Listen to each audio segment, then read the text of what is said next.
मयूरभंज जिलार अग्रणी अणराजनैतिक संगठन भंजसेनार जिलापाई नूतन कर्मकर्ता चयन होइछन्ति। तेबे कप्तिपदा उपखंड पाई नूतन भावे चयन होइथिबा उपखंड सभापति राकेश कुमार पंडा एवं उदला टाउन सभापति लक्ष्मीधर साहुंक पाई उदला डाकबंगला ठारे एक संबर्धना कार्यक्रम अनुष्ठित होई जायछि।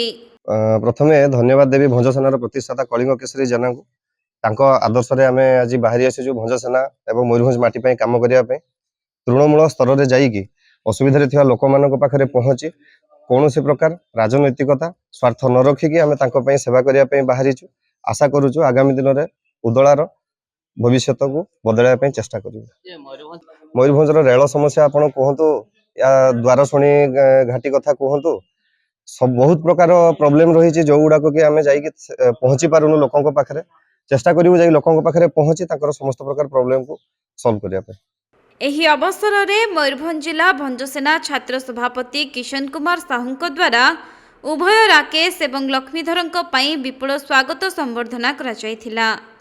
नूतन भावे दायित्व ग्रहण परे कप्तिपदा उपखंड एवं उदला पई विभिन्न विकासमूलक कार्य करिबा सहित गरीब असहायंक दुखरे भंजसेना सबु बेले सबु समय रे रहिबो बोली निजर वक्तव्य रखिथिले। नमस्कार आज्ञा, मु लक्ष्मीधर साहू।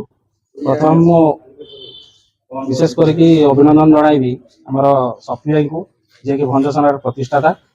आमर प्रथम प्रॉब्लम रही मेडिकल बाबद मेडिकल आम प्रथम आवश्यकता डॉक्टर कि मेडिसिन रे डॉक्टर ना ट्रिटमेंट पाइबा लोक बहुत असुविधा होती।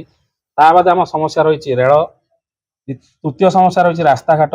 बाद जो दुखी रखी लोक मैंने रोचे से आम सहित डायरेक्ट जोगाजोग करेंगे आम सहयोग हाथ निश्चय भाव में बढ़ाई।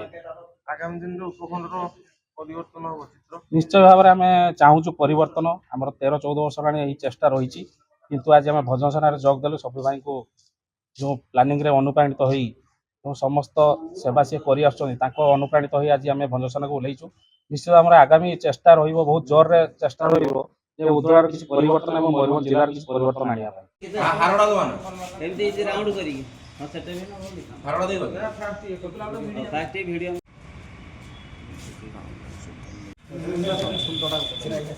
हमें ताने जगह को दवा जगह को हला स्टार्ट जिला छात्र शाखा सभापति मयूरभंज जिला उदलारू बसंत बेहेरांक रिपोर्ट के लाइव।